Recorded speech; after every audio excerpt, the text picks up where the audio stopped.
What's going on, guys? It's Greg here. Hope everybody had a good Christmas, and tomorrow is New Year's Eve, and it's the end of a decade. We're heading into 2020. I can't believe it's 2020 already. It's been 10 years since the last decade. Time flies, and I can think in the last decade there's been a lot of situations, a lot of SHTFs, a lot of local SHTFs in my area. Since the last decade, we had Hurricane Sandy come through the area in 2012. We had numerous ice storms in the area. We had numerous tropical storms. All of these different storms took out power. We had snowstorms. We had a Halloween snowstorm in 2013 where we got 1.5 feet of snow on Halloween, actually, which was kind of weird. And we had the power was out for a couple days. We had numerous flooding situations after the spring thaw when all the snow melts. We had a lot of flooding issues up here. We've had a lot of natural disasters, that kind of caused little SHTFs in my area. Usually the worst situations up here are ice storms, blizzards, hurricanes, tropical storms, severe thunderstorms, and even some tornadoes occasionally. So those are a lot of the SHTFs that I've encountered over the last 10 years. And some of them I learned a lot of lessons from, but I'm going to do a separate video on all the different SHTF situations I've been in the last decade, and talk about what I've learned from them, and because it's important to learn from all the different situations you've been in, because if you don't learn, then you're not going to grow and you're not going to get better as a prepper. So as we head into 2020, you should think about, what are the SHTFs that you've been in the last decade since 2010. Think about what kind of natural disasters or, riots, personal SHTFs where you've had to use your preps or where you wish you had more preps. Think about what you've learned from those situations, and if that situation was to occur again, how would you be better prepared for it? So like just to give you an example, when there was Hurricane Sandy, I didn't have enough gasoline stockpiled for my generator. So when the power went out, I had to go to the gas station to get more fuel for my generator, because generators, if you guys don't know, generators burn through gasoline pretty quickly. You could run a generator for like a whole day and it's going to pretty much burn like 5 to 10 gallons depending on the size of your generator and how much you're using it. But generators guzzle gas, so one of the things I learned is to store a little bit of gas, not too much, because if you store too much gas, that's obviously a safety hazard. But think about different situations you've been in the last 10 years, and what you learned from it, whether it's a personal SHTF, natural disaster, terrorist attack. It could have even been like a close call. Let's say it almost was an SHTF. Let's say there was a situation where somebody almost attacked you, but you got away from it, or whatever. Or you were in a downtown area and there was some kind of a terrorist situation. What are some of the things that you learned from those SHTFs? And how can you improve your prepping so that way in the next decade, 2020 through 2030, what are the things that you're gonna add to your preps? So this way, you don't make the same mistakes as you did before. So like, especially nowadays with, terrorism and things like that, I think it's important for a lot of people that work in urban areas to have a survival kit with them, a bug out bag or a get home bag, and, you need to have some type of gear with you if you work in a major city, because if something happens, you need to be able to escape from the city, and you need to be able to protect yourself and to render first aid to yourself and other people. So just having a basic survival kit, a get-home bag, if you work in a city, is absolutely critical. And I can tell you this, living in New York, because I've worked in New York City multiple of times. I've had to commute to New York City, and I'm pretty far away from the city, but I've had to commute there occasionally for jobs. I understand what it's like to have to put together an urban survival kit. I'm not just living out in the middle of Saskatchewan. I understand what you need for an urban survival kit. So I've been there and I've done it. So that kind of qualifies me to talk about urban survival. But what I wanted to talk about today was not just the last decade and what we've personally been through as far as SHTFs go, or close calls, and lessons learned, and stuff like that. But I wanted to talk about how the most important preps are the ones that are the most boring.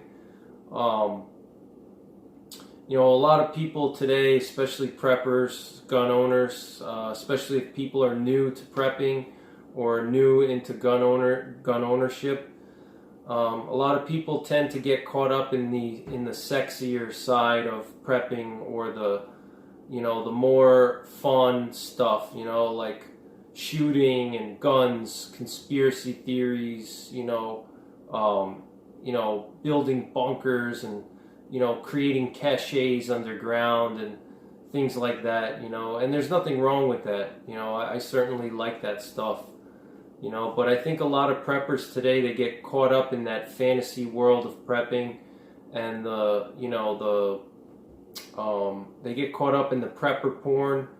I call it prepper porn. It's like all that stuff that, if you're a prepper, you know what I mean. It's like all those like fantasy type situations where, it's like a total grid down collapse from an EMP or something like that. And, you have to get your chest rig on and your plates, your plate carrier, and you gotta, go door to door and, not go door to door, but you have to, clear out your neighborhood and make sure there's no bad guys, and pull security, and, set up overwatch at night, with night vision goggles and stuff like that. And, I think a lot of preppers get caught up in that stuff. They get too caught up in the sexier side of prepping, the more exciting stuff. The shooting, the ammo, stuff like that, tactics, conspiracies, things like that, the more interesting and fun stuff, but really the most important preps are the most boring ones, the ones that are not as exciting, the basics of life, and, here behind me you can see some of my basic preps that I have. And I feel that a lot of preppers neglect the basic stuff. They go after the ham radios and the ammunition, having all these, tactical gear, having, multiple AR-15s in 300 blackout, or some other stupid, caliber that's like invented by internet, armchair quarterbacks that, have not much real world experience, and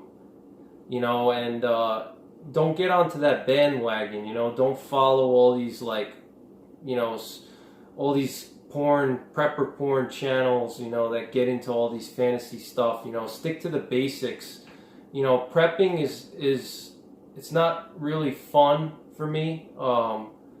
In a sense it's fun because I like to prep, to know that I'm ready and I'm prepared, but I'm not doing it because it's like a hobby. I'm doing it because I have to do it. And when you have to do something, you always want to look out for practicality, versus things that are fun. A lot of times things that are practical are not very fun and they're boring, but a lot of practical things are necessary in order to live, Life is not all about fun and games, you know. It's really the most boring stuff that keeps us alive. Doing dishes, cooking food, you know, taking showers, you know, going to the bathroom. You know, those are the basics of life that we need in order to live. And a lot of preppers, they neglect these things because it's boring. It's not very interesting, you know, and they choose to stick to the more sexier sides of prepping, like building caches and, you know, figuring out how to deal with marauders, or, you know, setting up a overwatch, you know, over their homestead. You know, but really the basics is what you need. You know, you need to focus on the basics. And same thing with firearms. You know, everybody today, they want to get into these very exotic and cool weapons. You know, they want to get their AR-15 and 300 blackout and then get a vertical stick grip for it. And they want to have a laser and a flashlight and, you know, 4 different optics for it. Just get a basic semi-automatic rifle. You know, learn how to shoot it with iron sights. You know, get yourself a pistol and a shotgun, and don't go crazy with it. You know, it's one thing to have firearms for a hobby, or, you know, it's one thing to get into prepping as a hobby, but it's important to remember why you're doing it. You're not doing it for fun, and you need to be able to separate the fun stuff from the important stuff. You know.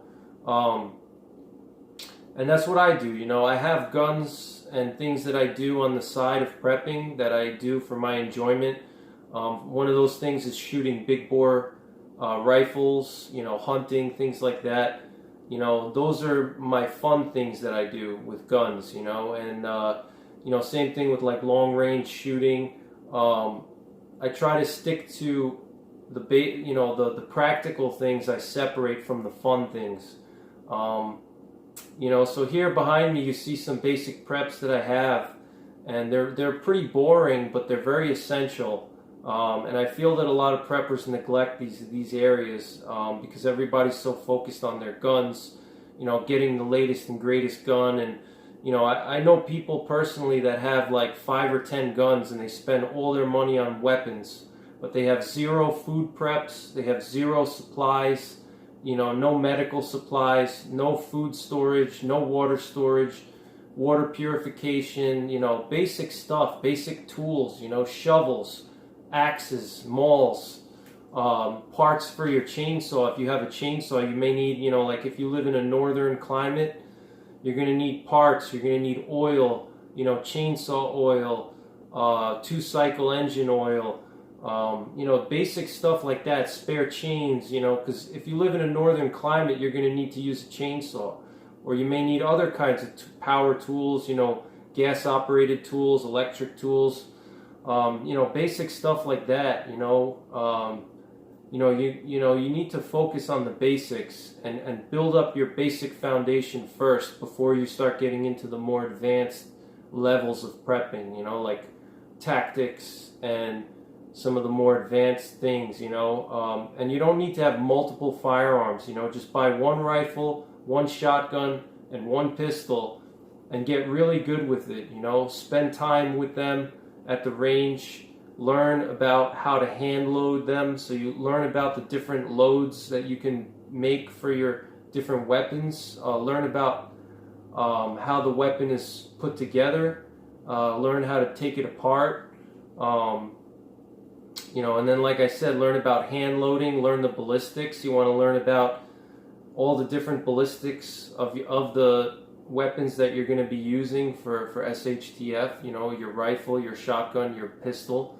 You want to know very intimately everything about the cartridges that you're shooting, you know, if it's a 223 or 308 or 9mm, whatever your choices are, 3006, you know, whatever. You want to learn about the ballistics of those things, but, you know, really focus on the basics, you know, food storage, medical supplies, you know, hygiene, sanitation, you know, ammunition, batteries, you know, tools, you know, any kind of tools you need, hand tools, power tools, and then also parts for your power tools, nails, you know, building materials, Focus on those less sexy things, and you'll see that you're going to get a lot more out of prepping if you focus on the more boring stuff, because it's more useful, So like, you spend $3,000 on some guns, that $3,000, yeah, you have a nice rifle and you may have the latest and greatest AR-15 with all the tactical features, aim point, red dot, and whatever. But you're not going to be able to eat that gun when you're hungry, and you're not going to be able to feed your family with it. Sure, you can use it for hunting, but you're not always going to be able to find game when you want to. It doesn't work that way.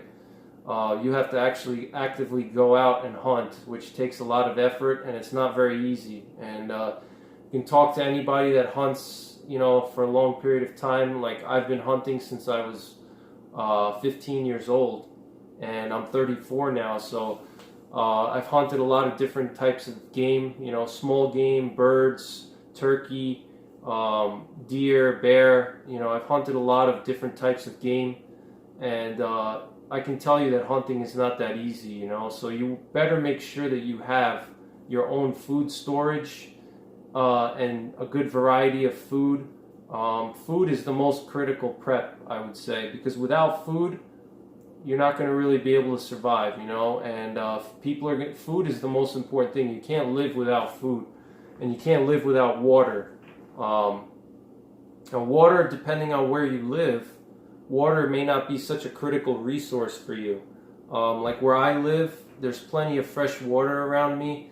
There's not much like industry in the area. There's a couple of waste disposal companies, and there's a couple of quarries, but the water table and the groundwater here is very clean. There's a lot of streams. There's a lot of rivers. I live in New York State, so it's not a dry state. It's not like Texas or Arizona or the western states. We pretty much get some kind of rainfall at least once a week, or snowfall. So you can collect rainwater. I can collect the rainwater. I can get water from streams, from rivers, from groundwater, from my well. So I'm not too worried about water for me. I don't live in a city. I live in a rural area, so I don't have to worry about being reliant on municipal water supplies, and I don't have to worry about stockpiling water, because if the power goes out, then the municipal water will be cut, and I'm going to be dehydrating, or my family's going to be dehydrating. I don't have to worry about that. I have plenty of natural sources of water that are not disturbed by industry or coal mines or any kind of crap like that. I have good clean water here, so I'm not too worried about water for me. But if you live in a dry area, or you live in a city, you may want to consider storing some water. And just remember, with the water, you have to rotate it. If you don't rotate it, then you're going to want to treat it with some chlorine dioxide or something like that, bleach, just to keep bacteria from forming. But in my experience, the best thing to do is rotate the water. That's actually what I do. I just have a couple of the 5-gallon water cooler jugs, and I just rotate them. I basically just use them every month or two, so the water doesn't sit too long. I keep a little bit of water on hand, but I don't keep that much, like I said. And then food storage is critical. You can see behind me here, I have some freeze-dried food here and some cans. So food is essential. Without food, you're not going to live. It's as simple as that. You can't eat your gun. You can't eat your bullets. Food is critical. And water, you can easily obtain water, like I said, unless you're in a city or you live in an area where there's a lot of industry and the water table is contaminated, or it may become contaminated after SHTF. Like, if you live near power plants or industrial factories or coal mines, nuclear power plants, things like that are reliant on the grid in order to manage their waste or manage any kind of waste disposal activities that they do. Once the grid goes out, a lot of those waste management systems are going to also fail, and it may release chemicals or contamination into the area. So if you live in one of those areas, you definitely want to have water stored up, and also have a bug out location that you can go to, because you certainly don't want to be stuck in an SHTF situation next to like an industry or coal mine or something like that, nuclear power plant, whatever chemical processing facilities. You want to be away from those areas. But if you live in an area that has decent water table, without any major like Superfund sites, things like that, and you don't live in a city, you don't really need to stockpile too much water, in my opinion. Just you'll be able to get water from your surroundings, and then you could just boil it, purify it, whatever. I'm going to do a separate video on purifying water. There's multiple ways to purify water. You can use bleach, chlorine dioxide, iodine, boiling, UV light. I mean, there's just a ton of things you can do to purify water. But I'll do a separate video on that. But so focus on the basics, and really build up your foundation. With your food, your supplies, batteries, tools, hygiene, sanitation. Build that up to a good solid level and invest your money in that first, before you start getting into the sexier stuff and the more advanced stuff, like, having multiple weapons, having, expensive, night vision gear and ham radios and things like that, building, fences around your property and surveillance systems. That stuff is great, but that's more advanced stuff, and if you don't have the basics first, then don't focus too much on that. Like I said, if you're going to get into the firearms, make sure you have one rifle, one shotgun, one pistol, and focus on those 3 firearms. Don't have like 7 rifles that you never shoot, and 3 shotguns and you only shoot them each one of those once in a while, and 10 different pistols that you never shoot. It's better to have one shotgun, one rifle, and one pistol, and be very good with them and spend a lot of time shooting them, and master them. That's more important than having a collection of guns that you never shoot and you don't really know anything about. And then just focus on the basics. So really quickly, I'll give you guys a show of what I have here. This is by no means, this is not everything. This is just like a little sampling of some of the stuff, just to give you guys an idea of some of the basic preps that you should have.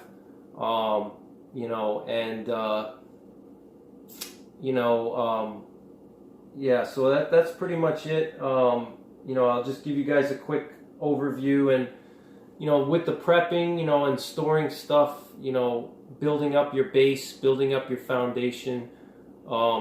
It's a marathon, it's not a sprint, so you can't expect to, for somebody that, if you're new to prepping and you just started, or, you've only been doing it a little while, don't expect to have the same level of preps that I do. I've been prepping for over 10 years now, and over those 10 years, I've been slowly building, slowly learning skills, practicing, training.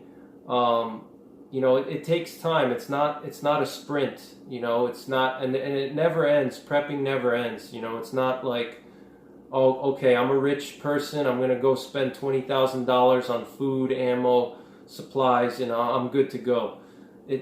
Prepping never ends. So even if you have a lot of food stored up, you're still going to have to practice. You still have to rotate your preps, because food storage goes bad. You have to rotate it, especially like canned foods. You have to practice your skills. You have to pay attention. You have to have situational awareness of what's going on in the world. So this way you know what's going on, the geopolitical climate. Prepping is not something where you just go to the store and you can buy your way to being prepared. It's a whole holistic approach. Holistic meaning there's multiple dimensions, and it's not just about okay, I have a lot of money, I'm gonna go buy 5 years worth of food and I'm good to go. It's not just about your gear either.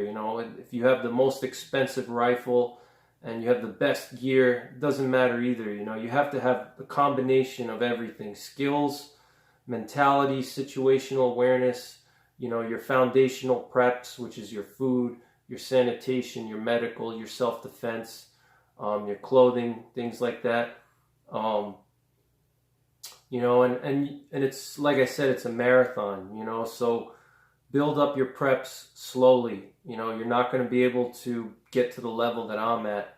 Somebody like me who's been prepping 10 years, I've been doing it slowly. I didn't just go to the store one day and plop down 10 grand on all this gear that I have. I slowly accumulated my stuff over the years, and that's what I recommend you guys do. Set aside a little bit of money, every week from your paycheck, or, every month, and buy some preps. Like, let's say you make $1,000 a week or $500 a week. Set aside $50 to $100 a week for preps, or even just $50 a week. I mean, $50 a week is not that much. It's really, $50 is nothing. I mean, most people spend $20 a week on coffee and snacks, So if you cut back on all the crap that doesn't add value to your life, like coffee, snacks, cigarettes, alcohol, stuff like that, you can save a lot of money for prepping, and even if, like I said, you set aside $50 a week or even $20 a week, don't put yourself into bankruptcy. If you watch some of these big prepping channels, they tell people that you got to have 5 years worth of food and all this crap. A lot of those big prepping channels are sponsored. They have sponsorships to show all this gear on their channel. They don't actually buy all that stuff themselves, because they have all that stuff would cost thousands and thousands of dollars, so usually the companies sponsor them, they give them gear and they review it, or they show it off on their channel. So don't look at those bigger channels and feel depressed because you don't have all this stuff, and you don't have a bunker, and you don't have a homestead in Montana with 500 acres and, a fully stocked, bunker that, with 7 years worth of food. Don't feel bad about yourself. Just do the best that you can for your situation, That's the most important thing. It's not about what the other guy has. It's about what you need for your situation. Everybody is different. Everybody has different financial resources, different careers. People live in different areas. So you need to figure out what works for you and do the best that you can. Don't just emulate other people and follow what other people are doing. Think about it from your own, perspective. What do I need? Not about what this guy's doing or what that guy's doing, and this guy has this and I should have what that guy has. Don't think like that. Think about, what are my immediate needs for me and my family? What's the most important things, and really focus on what you need and focus on the basics. Build up your food supplies, your medical supplies, ammunition, water, things like that. Don't get into the porn stuff, the prepper porn, the fantasy stuff. Don't get into too much of the tactical gear and all that crap. Don't waste too much money on multiple firearms. Just have, a few basic firearms that you're good with. And like I said, set aside a little bit of money every week or every month and buy something for your preps. Slowly build up your foundation. And it's not going to happen overnight, but if you commit yourself to doing it slowly, it's just like losing weight. If you ever had to lose weight, you look at it and you're like, man, I'm 50 pounds or 100 pounds overweight. How am I going to lose 100 pounds? This sucks. And you start feeling depressed and sad. But if you take that big task ahead of you and you break it up into smaller things, it's much more manageable. So you set goals for yourself. Set small goals for your prepping, So, like I said, if you say to yourself, I have no food storage, I have no medical supplies, I have no guns, no ammo, nothing, I'm totally unprepared.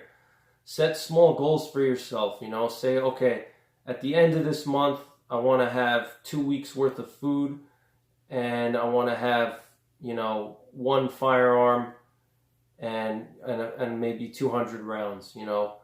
And then by the end of the year, I want to have 3 firearms, you know, 3 months worth of food, and I want to have sanitation and medical gear, you know, and slowly build yourself up like that. Set realistic goals, you know, don't go overboard, you know, don't make yourself bankrupt, you know, try to save money where you can. You know, don't just go and buy the most expensive preps that you see or the most expensive gear. Shop around and look for where you can save money in your life. You know, if you're wasting money on coffee every day, you know, a cup of coffee is $2 to $3. And if you drink 1 cup a day, you're spending about, you know, probably $10 to $15 in 1 work week just on coffee. That $10 to $15 could have bought you a box of ammo. It could have bought you, you know, 10 cans of tuna. It could have bought you, you know, some propane. You know, you could have got a few pieces of firewood. You know, you could have bought a box of batteries for that. You know, so you wasted all that money on your coffee. You know, that could have went to something else. Or if you smoke cigarettes, you know, a pack of cigarettes is what, $10? You smoke 1 or 2 packs a week. You know, I mean, that's just. So you got to prioritize, you know, you got to cut out all the crap in your life and focus on what's most important, you know. And occasionally, of course, if you want to have coffee or indulge, go out. I'm not saying that, you know, you should sacrifice the enjoyment of life, you know, in order to save money for prepping. I'm not saying that. What I'm saying is if you're wasting money on stupid things that are not adding value to your life, but they're actually harming you, like drinking too much coffee, which is bad for you, smoking cigarettes, drinking, you know, too much, going out too much, you know, things like that, you know, and, you know, you're indulging too much, cut that back and you'll see how much money you'll save, you know, and set goals for yourself, you know, a little bit each week when you get your paycheck, you know, set aside, let's say $30 and buy a couple of cans of tuna or buy a couple cans of, you know, canned food, you know, a couple cans of chicken, or buy yourself some freeze-dried food, you know, like this freeze-dried food here. This is probably about $40. You know, I have probably about, what is this, 20 servings here, you know, so this is like, you know, 10 dinners right here, you know, in an SHTF situation for $40. You know, that's not that much. $40 is not that much, and slowly build yourself up, and you'll see the results after a year. You're going to look and you're going to be like, wow, I'm in good shape. You know, I built up my food stores. I got all my supplies, you know, and also you should periodically take an inventory of what you have.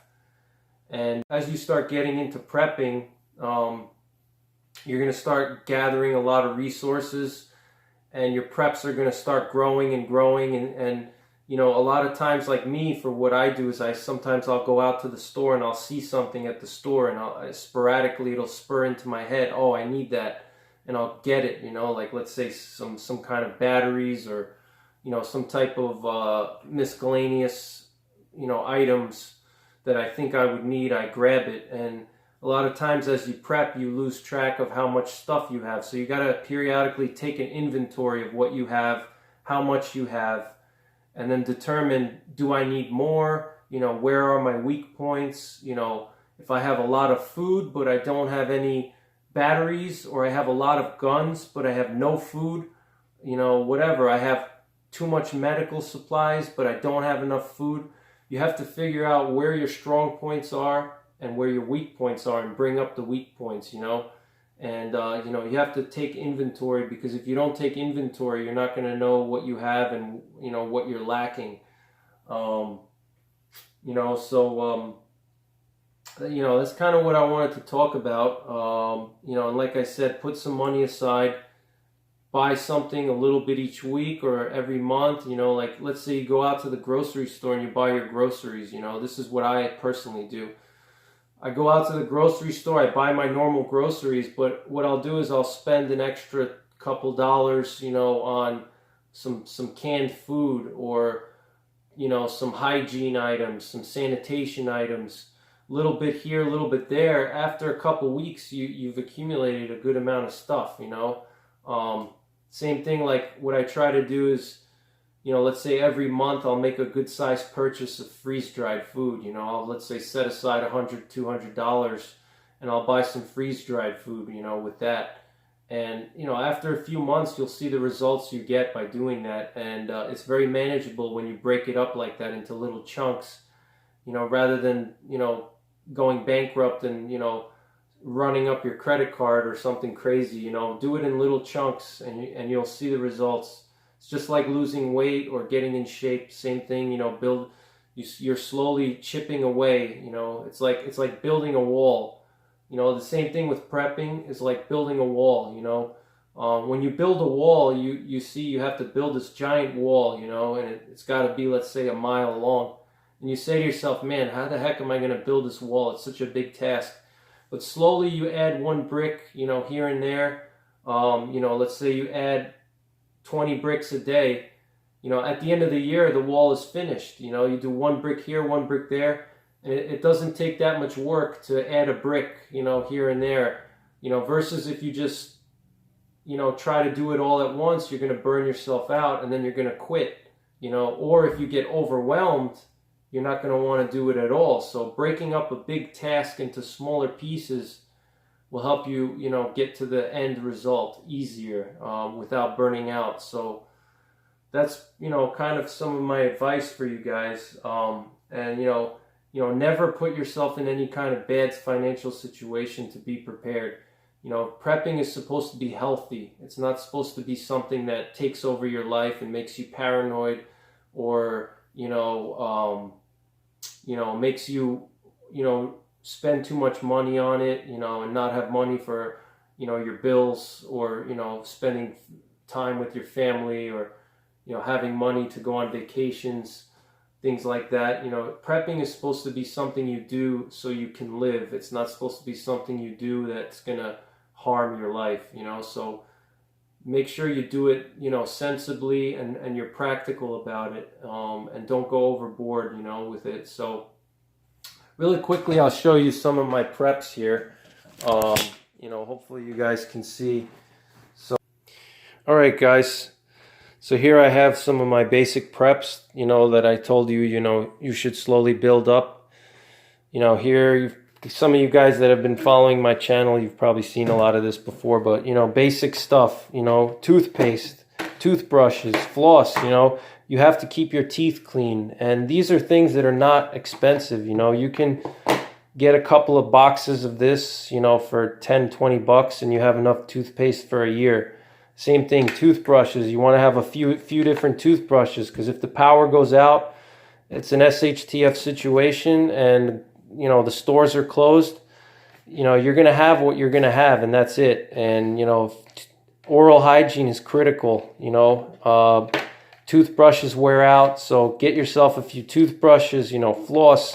These are not expensive things, and they're very important. And obviously, here we have my food storage. Some of my, This is not all of my stuff. This is just a sampling, just to give you guys an idea of basic things that you need, Here is my canned food. You're going to need cans of vegetables, cans of fruit, cans of meat. Don't just buy one thing. Have a variety of things, because you're going to actually have to eat your food. So if you buy, 500 cans of tuna, if you're okay with that and you're going to be fine with eating tuna for 4 months straight, that's fine. But, have some variety. Here I have corn, I have spinach, I have a variety of fruits here, mangoes. And then I have some meats, I have canned chicken, canned tuna, canned beef. You have a variety because you're going to actually have to eat it, Here I have some freeze-dried chicken here. And these are not expensive things, This can right here was like 40 bucks. All the cans in this bucket were probably, not more than 40 bucks. And this is a lot of food here, Here I have enough food to feed, me and my fiance for at least a week or two. And this is nothing. This is just a sampling of what I got. Medical supplies, gauze pads are critical. Gauze pads, rubbing alcohol so you can disinfect your wounds, gloves to protect yourself, vinegar, bleach. Bleach, you can use that for disinfecting, keeping good sanitation around your house. When the grid goes down, you're going to have to keep things clean. Gloves to protect your hands. I got some mouthwash here. I got lantern. You need a source of light. You should have multiple lanterns. I have a isobutane stove. Not stove. This is just a canister, but I have a stove that goes on top. This I can use if I have to boil water and cook food, and for whatever reason my propane stove doesn't work, or I run out. It's always good to have some kind of a fuel source, alternative cooking. Batteries are critical. Super important to have batteries. You want to have your basic batteries, your D cells. You're going to want to have your triple A's, and you're going to want to have your double A's, because these are the most common batteries that pretty much most devices in America use. So having basic batteries is critical. I can't stress that enough. Like I said, food storage here. I just have my ammunition. I have a bunch of ammo in here.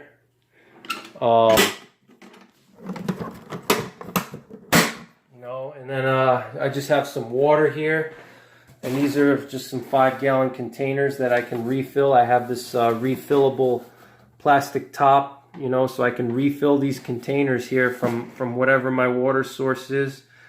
And that's pretty much it for me. Like I said, I don't need a ton of water. But this is just a little sampling just to give you guys an idea, so build up the basics. You need your food, medical, sanitation. Also, I forgot, supplements, vitamins. You're going to need vitamins. Here I have some vitamin D, vitamin C, your Tylenol, basic stuff. Just build it up, build up the basics. And that's pretty much it, so remember the 3 P's: prepare, practice, and persevere. You prepare by storing essential gear. You practice with that gear, and when you prepare and you practice, that makes you able to persevere in SHTF situation. And remember that persevering is also mental. SHTF is a mental game. You need to mentally push through and have mental toughness in order to survive. It's not just about the gear, and it's not just about practicing and going to the range. You have to be mentally tough and spiritually tough to push through and survive the SHTF. So remember the 3 P's: prepare, practice, and persevere. And take care. God bless. And I'll see you guys soon.